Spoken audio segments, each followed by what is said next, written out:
Stop waiting on the perfect number to retire. Somewhere along the way, retirement has been reduced down to a simple number, a dollar amount, a finish line. But here's the thing, there is no perfect number to retire on, and if you're waiting for one, you might be waiting forever.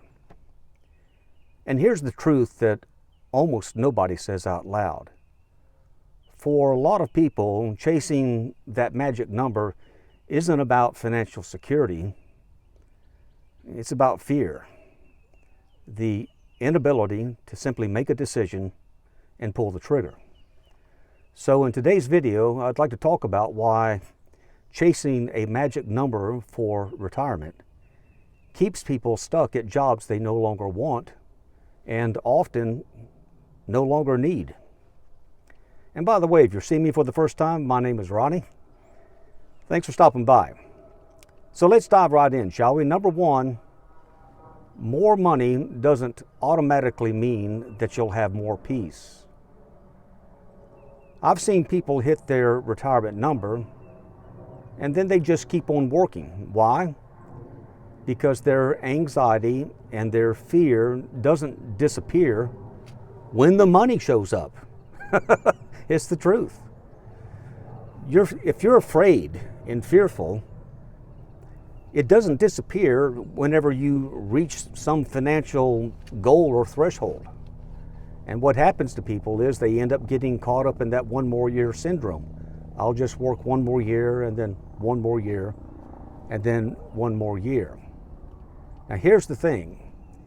If you don't trust yourself or have confidence in your ability to adapt to new circumstances, no amount of money is ever going to make you feel like it's enough. You could save up for whatever amount, and if you don't have confidence in yourself or your ability to adapt, it's never going to feel like enough. Your inner peace doesn't come in the form of a spreadsheet. It comes in how much confidence you have in yourself and how much confidence you have in how you're living. And let me illustrate using myself here. Before I retired, I suppose I had the same financial concerns that all pre-retirees have, because I was stepping into the unknown. I was marching off the map. I was going into new territory. I'd never been here before. I'd never retired before, for that matter. You get the idea. And my concerns were, do I have enough money? Will I outlive my money? Is my money enough to last? Or am I going to end up poor in deprivation and indignity? But you know what? After I retired and I adapted to my new lifestyle and made a few adjustments in my spending habits, I quickly realized that all of my pre-retirement fears were overblown and blown out of proportion. They really were. I had to learn some things along the way. And now I know that I'm going to be just fine. Number two, there is no perfect retirement plan or financial plan. When we plan our retirement, our plan is based upon a lot of assumptions, such as how long will I live? How long will my health hold out? What is the market doing? What about future inflation, healthcare costs, so forth and so on? And all of those assumptions are exactly that, assumptions. And guess what? They're going to change. And there is no financial plan that can anticipate everything. You can surround yourself with a mountain of paperwork, such as spreadsheets and balance sheets, projections, investment risks, and all the data that you want to have, and you can get yourself stuck in analysis paralysis. You're always analyzing and analyzing and analyzing, trying to come up with the perfect plan, which is incapable of reaching, and then you get paralyzed in fear, paralyzed in indecisiveness, and you just get caught up in this analysis paralysis. Furthermore, even the best laid plans cannot predict or prevent any future circumstances. Whatever happens tomorrow is going to happen, your perfect plan notwithstanding. Things change, costs go up, other things come down, and you'll just have to make adjustments along the way. And those adjustments are going to be outside of the borders of your plan. You see, retirement isn't a straight line. It's more fluid than that. It's up and down and in and out and ebbs and flows and twists and turns. So you make your plans for retirement, recognizing there's no perfect financial plan, and then you have to be willing to embrace flexibility after you pull the trigger. And you just figure out some things along the way, and if you're willing to embrace flexibility after you retire, you're going to be just fine. So don't let fear keep you from pulling the trigger. Number 3, simplify your finances. Some people have very complicated finances. They got complicated financial schemes and fancy investments and 10 credit cards, always trying to predict market trends, moving this money around to pay that money over there, so forth and so on. And it takes an expert to figure it all out.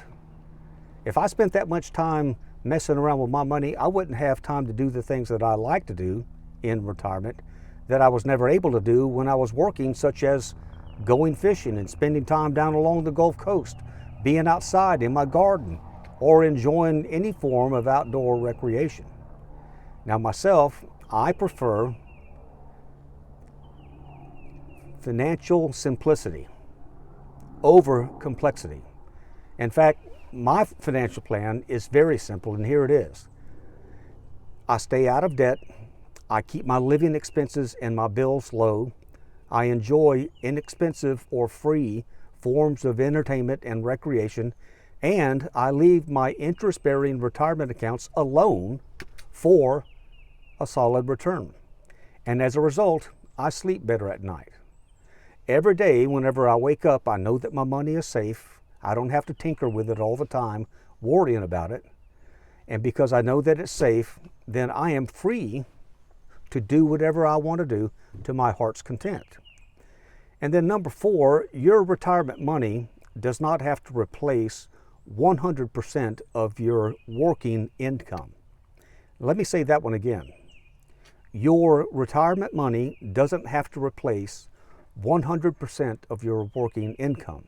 Now, this is why retirement feels out of reach for so many people, especially working class people, because they're trying to replace 100% of their working income in their retirement years. For instance, let's say a person makes $70,000 a year.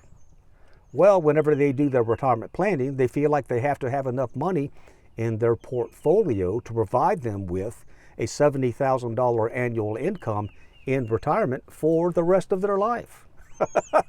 That's virtually out of reach.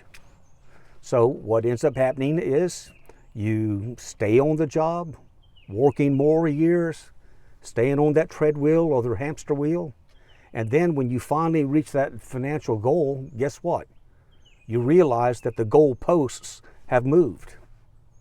Things have changed. Inflation has gone up. The cost of living has gone up. You have bought a new car the last few years ago that you got to pay for. And so what happens? You have to do it again and again and again. You've reached the goalposts. You reach the goal and you realize the goalposts have moved, and it just becomes rinse and repeat for the rest of your life until your health fails and you're no longer able to work. I'll say it again. You don't need to replace 100% of your working income for retirement, because when you retire, your expenses typically go down for a number of reasons. I will say that there are some unscrupulous financial institutions out there that like to scare us to keep working. And it's to their benefit if we or you keep working. First of all, they want you to open an account with them, and then they like to sell you financial products that are theirs. Then they want you to relinquish control of your money so that they can manage your money. And then the longer you work trying to reach that magic number, the more money they're making off of you while you continue to work, and you're running out of time and your health is beginning to decline. There's some unscrupulous people out there, and I will say, if you keep your finances simple, you don't need anybody else to manage your money, and you should never give up control for something that you don't understand. Now myself, I could have kept on working for a few more years to add more money to my retirement. I could have padded all of my accounts if I kept working. But it turns out I retired at a time when my wife was able to retire, so we were able to retire together. Best decision I ever made. Just best decision I ever made. I decided that I would rather be retired with her every day than to work another 4 or 5 years for some additional money, or for any reason for that matter. The relaxation and the freedom and the autonomy, it's worth it for any money that I gave up. And I try to explain this to everyone that I care about. Pay off your mortgage. Drive a modest vehicle that's paid for. And retirement is a breeze. Many people are capable of living off of half or even less of what they made when they were working. And if you live in a low cost of living area and become 100% debt free at the same time, you can live like a king. You really can. For instance, living in Southern California would be a lot more expensive than living, say, in South Carolina up there in the foothills. At some point, you just have to say to yourself, you know, I have enough.